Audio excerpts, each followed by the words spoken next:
They laughed before she even finished setting it up. Amelia tightened the last bolt on the side of her invention, a squat, odd-looking machine that blinked and hummed unevenly. She stood alone at the far end of the town's tech expo, tucked between sleek commercial displays and startup-funded booths with digital banners flashing buzzwords. Her table was the only one without a sponsor, the only one with duct tape holding parts together, the only one where people stopped to snicker, not to ask questions. One man in a tailored blazer pointed and whispered to his friend. She made that from a toaster. They both laughed, not even trying to hide it. Amelia tried to ignore them. She smoothed down her snug lavender tank top, tugged at the hem of her pale blue leggings, and stood tall behind her machine. The outfit was practical, comfortable, the same thing she wore when working late nights in her garage. But here, under the fluorescent lights and silent judgment of Ivy League techies, she felt exposed, misplaced. She smiled awkwardly at a passing couple. They didn't smile back. Her machine sputtered again, this time letting out a high-pitched whine. She adjusted a sensor, fingers moving with practiced precision. Another laugh, louder now. Hey, Frankenstein, is that thing supposed to smell like it's burning? She looked up. A young woman in a glossy branded hoodie was recording her on her phone. The caption read, "$, garage girl fails again." Amelia's heart pounded, but she kept her voice steady. "It's a decentralized failsafe generator," she explained softly. "If our town system ever went down, communications, power, emergency signals, this can reconnect essential nodes locally. No satellite needed." The woman stared, blinked, then laughed again.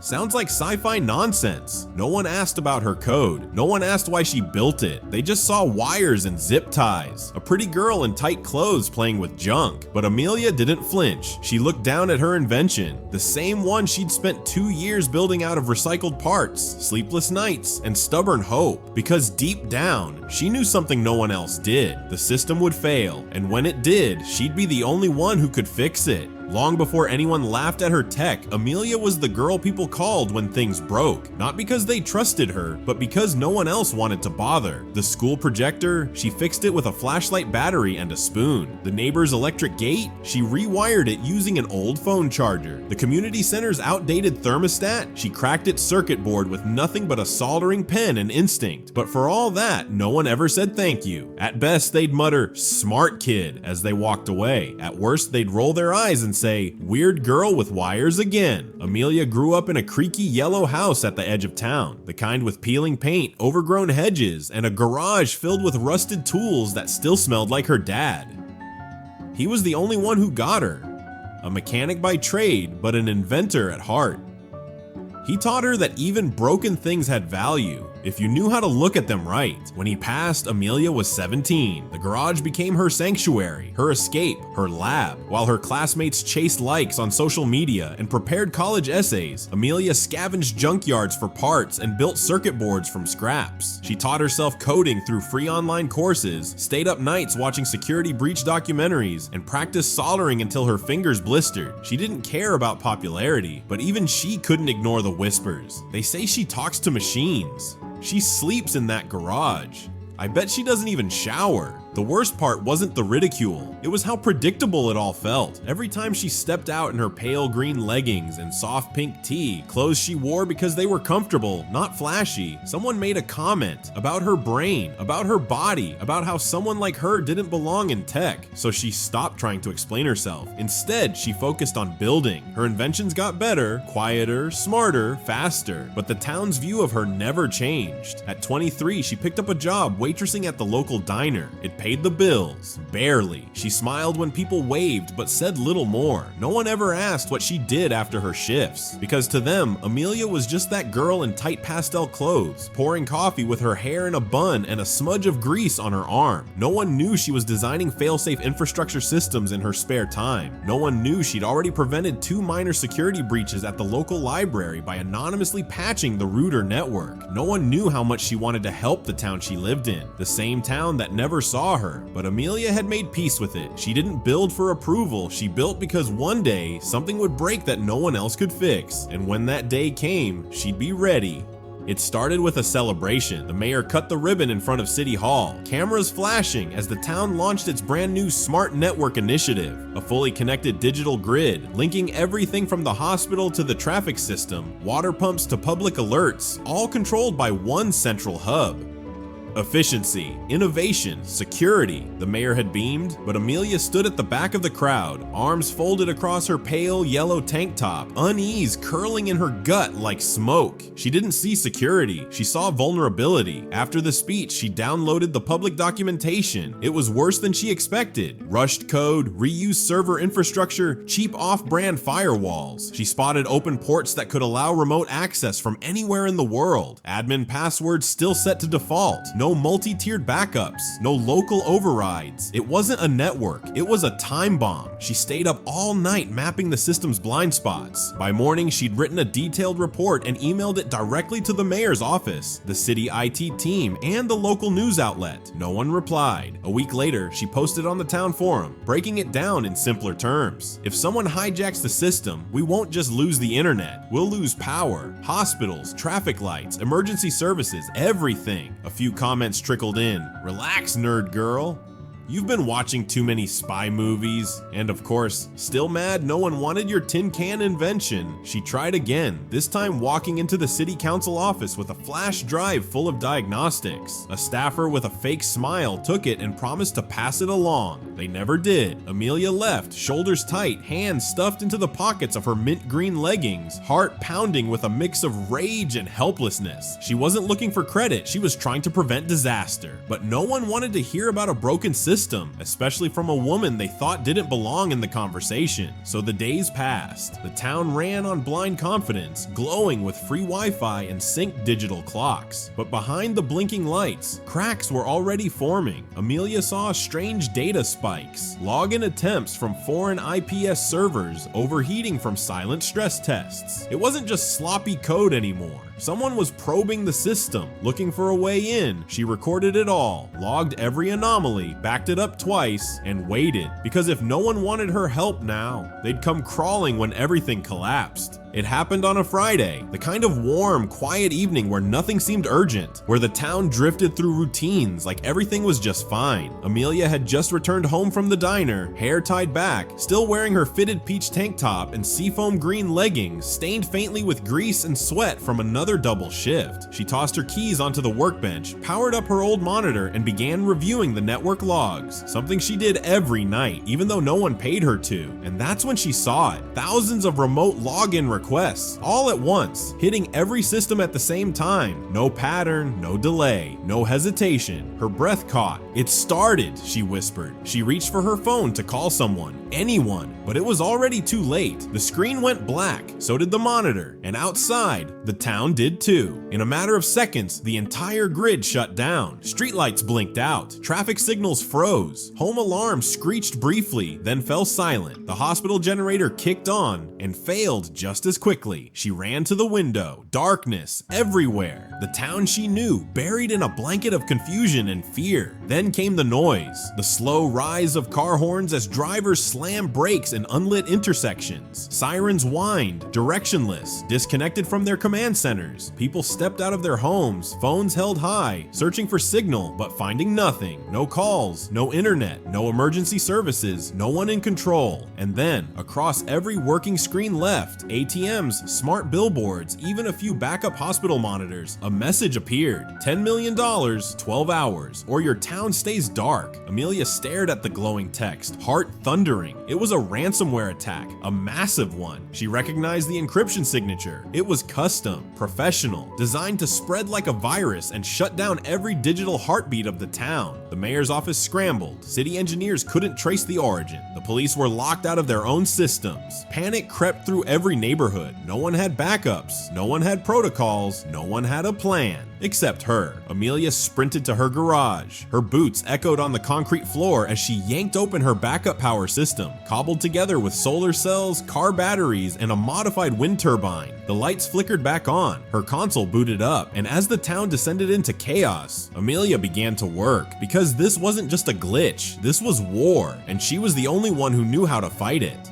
Amelia didn't want to be a hero, she just wanted someone, anyone, to finally believe her. But as the town spiraled deeper into darkness, there was no more time to wait. She launched her diagnostics program and watched lines of corrupted code race across the screen. Her hands moved quickly, typing commands, isolating data streams, mapping the malware's entry points. Her homemade server, an old CPU rigged with heat sinks and copper coils, groaned under the strain. But it held. Outside, the chaos worsened. Traffic accidents piled up, the pharmacy couldn't fill emergency prescriptions, and the local hospital, now on manual systems, was turning away patients it couldn't process. Meanwhile, inside City Hall, panic was growing. The mayor, sweat dripping down his brow, paced the darkened room lit only by backup lamps and a flickering emergency screen.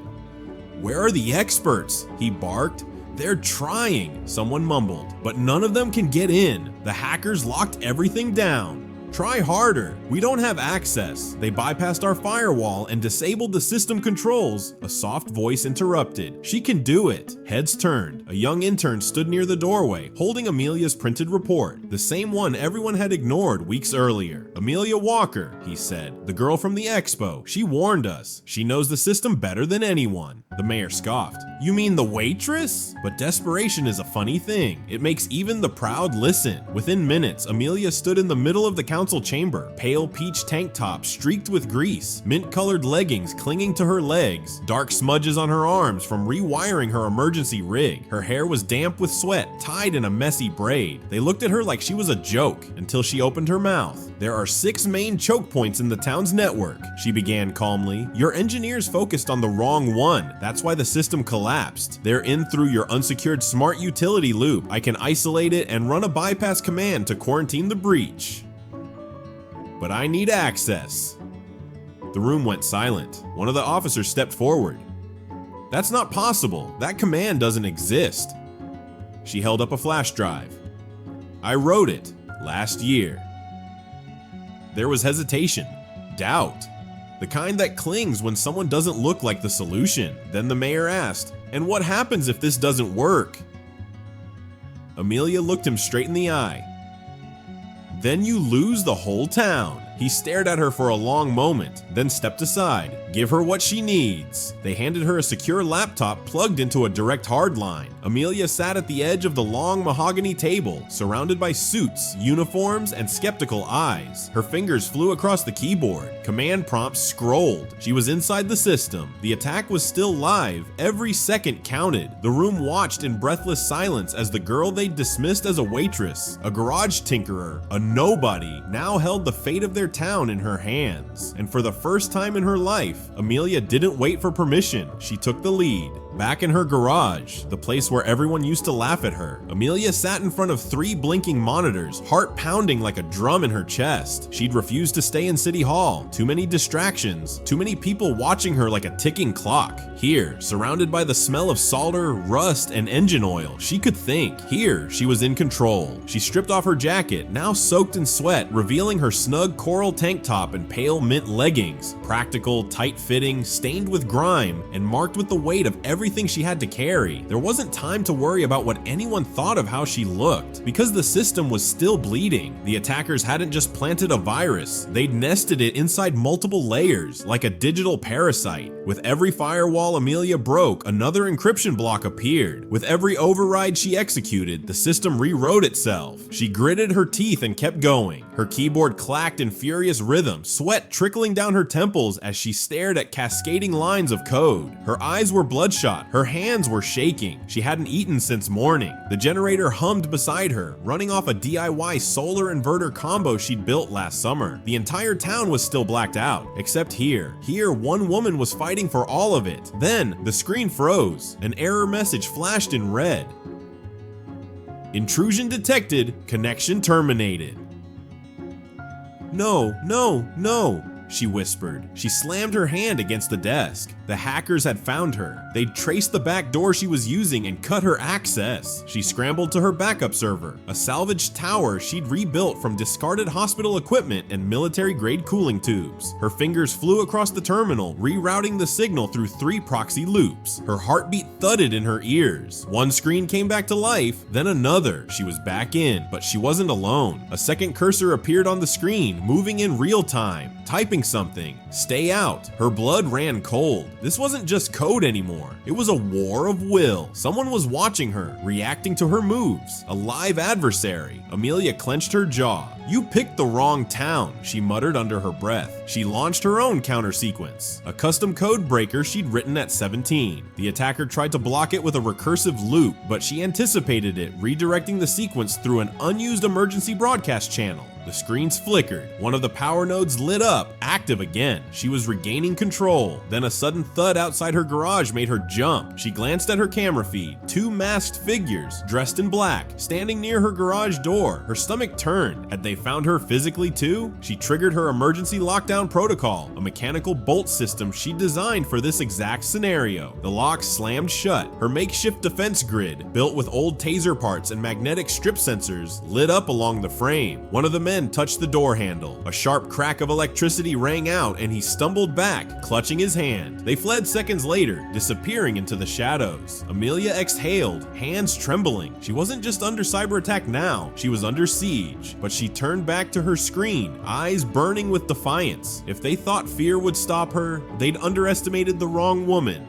The war had gone live. Amelia sat hunched over her console, the garage lit only by flickering monitors and the dull orange glow of a backup lantern in the corner. Her fitted coral tank top clung to her back, soaked with sweat. Her pale mint leggings streaked with grease and dust. She hadn't moved in hours, except to type, rewire, and fight. Every second she typed faster. Every second the system pushed back harder. The hackers had changed tactics. No longer hiding in the shadows, they were now attacking openly, flooding the infrastructure with false commands, rerouting emergency signals, and overwhelming the town's core server with denial of service strikes. A digital wildfire. Amelia split her screen into 4 quadrants, tracking each intrusion point, countering them with custom lines of code she'd written years ago, scripts no one had ever cared about, dismissed as hobby projects. But tonight, they were saving lives. Her phone buzzed with messages from City Hall. Hospital critical systems down again. Water pressure sensors glitching. Mayor asking for ETA. She ignored them all. She couldn't explain what she was doing now. It was beyond words. It was instinct, reflex. Years of being ignored had made her fast. Years of being underestimated had made her sharp. And then her screen blinked. A new script. Reconnecting. Node 4. Emergency grid.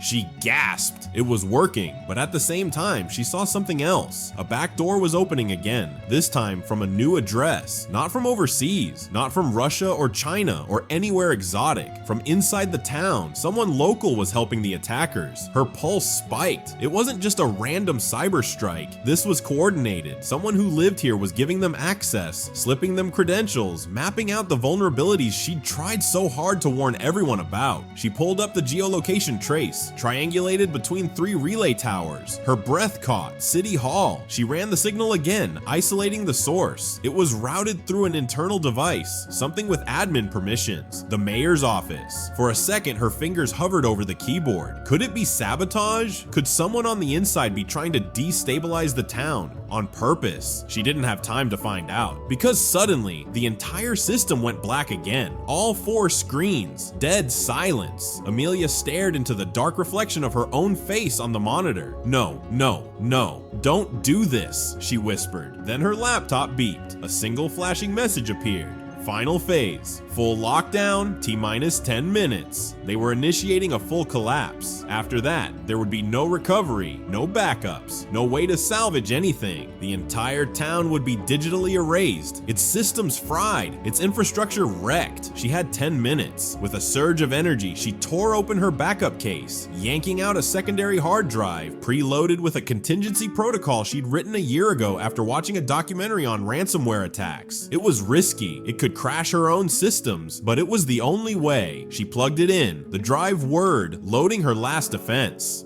Outside, she could hear sirens again. Someone had managed to restart a fire truck, but without real-time alerts, no one knew where to go. People were scared, and Amelia knew if she failed, this town wouldn't just go dark, it would fall apart. She took one last deep breath and hit enter. The cursor blinked once, twice. Then the screen flared to life. Lines of code scrolled in rapid succession. Her emergency failsafe was executing, threading through corrupted sectors, isolating the malware, sealing off system breaches like a surgeon cauterizing wounds. Amelia sat frozen, her chest rising and falling in shallow breaths. This was it. Everything she'd built, every late night, every mocked invention, every ignored warning was now riding on one fragile command string. The countdown continued in the corner of the screen. 7:54, 7:53, 7:52. She glanced at the relay signal. Power was beginning to return to one sector, the emergency dispatch center. The lights flickered back on in the hospital wing nearest to the main grid. It was working, but not fast enough. The malware was adapting. It started launching counterattacks, corrupting new directories, triggering false protocols, trying to shut down the very software she'd deployed. The system trembled, so did she. Her fingers flew to the keyboard, no longer thinking, just moving, fueled by instinct and adrenaline. She bypassed the town's main router through her own signal tower, a makeshift dish she'd mounted on her garage roof, built from a satellite TV receiver and coated with repurposed copper mesh. It wasn't pretty, but it was powerful. She had one last shot, a hidden script buried deep in the system, the one she'd never planned to use, the one labeled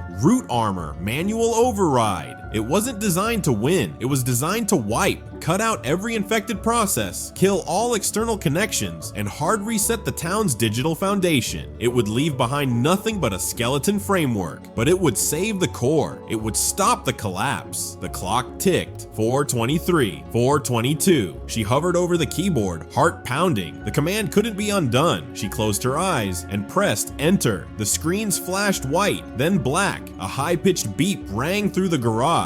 For a split second, everything went still. Then, one by one, green lights. A network relay came online. A secondary server hummed awake. A ping, then another, then dozens. Amelia's breath caught in her throat. The hospital reconnected. The water system restarted. The power grid rebooted. And then finally, her phone vibrated. A message from City Hall. It's back. Everything. You did it. She stared at the words through tears she hadn't realized were falling. Then the mayor himself called. She answered with a whisper. Hello? A pause. Then, in a broken voice, Miss Walker, on behalf of the entire town, thank you. She didn't respond right away. She looked around her garage. Dusty, cluttered, hot. The same place people used to call a joke. Now the nerve center of salvation. I just did what needed to be done, she said softly. She unplugged the drive, shut down the console, then leaned back in her chair, arms limp, heart pounding, eyes full. She had fought alone and won. Not for recognition, not for money, but because when no one else could fix it, she could, and she did. 3 days after the attack, Amelia stood in front of a crowd for the first time in her life. She wasn't wearing a lab coat, not a blazer, not some suit borrowed for a press conference. She wore the same fitted peach tank top and soft mint leggings she'd worn that night. The night she saved the town. Her boots were scuffed, her hands were still stained with oil, but no one was laughing now. The town hall was packed with reporters, council members, engineers, and residents. Some had come to say thank you. Others had come to finally see the woman they had once called the garage girl with the weird machines. And now, she was the girl who had stopped a cyber attack that the entire state's infrastructure experts couldn't even trace. The mayor stood beside her, clearing his throat. Effective immediately, Amelia Walker is appointed Chief Technology Advisor for the town of Crestfield, he announced, his voice shaking slightly with emotion. And moving forward, no policy touching our digital systems will move forward without her input. The crowd erupted into applause, but Amelia didn't smile for the cameras. She didn't wave. She just nodded once, her eyes searching the crowd, not for approval, but for proof that she was finally being heard. Later that evening, she returned home to the place where it had all started, the garage. Now it looked different. Boxes of donated equipment had arrived. Servers, routers, processors. The university tech department sent a team of students asking if they could learn from her. A nonprofit had even contacted her about funding a community cybersecurity program. But Amelia had other plans. She opened a browser window and drafted a mission statement. The Walker Initiative, free tech education for girls in small towns. Because she knew what it felt like to be invisible, to be told you didn't belong in the room, to be brilliant but dismissed because you didn't look like the people in charge. Not anymore. She converted half her garage into a small classroom, posted a sign-up sheet outside the diner, and within a week, 7 girls showed up, curious, nervous, unsure if they were in the right place. Amelia greeted them with a smile. "You're exactly where you're supposed to be," she said, and as she taught them how to build circuits and write code, the town slowly began to change. People started asking questions, listening more, respecting the voices that once went unheard. Amelia never asked for any of it. She didn't need a spotlight or a statue. All she wanted was to build something that lasted, not just in machines, but in people, and she had. They said she was just a waitress, just a girl in tight clothes, fiddling with wires, just someone with homemade gadgets and big ideas that didn't matter. But when everything went dark, when the people in charge froze, and the systems they trusted collapsed, it wasn't the experts who saved them, it was the girl they ignored, the one who built in silence, the one who failed in public and kept building anyway, the one who never waited for permission to be brilliant. Amelia never needed a title to make a difference. She didn't have funding or backing or flashy degrees. What she had was clarity, conviction, and the kind of genius that doesn't shout but acts. Her strength wasn't in being loud, it was in being ready when no one else was. So the next time you see someone working alone, tinkering in a garage, sketching on a napkin, fixing something no one even noticed was broken, don't laugh, don't underestimate them, because behind quiet eyes and calloused hands, you might find a mind sharp enough to save the world. And when that day comes, like it did for Amelia, the world will finally realize true power doesn't always make noise, but it always makes a difference.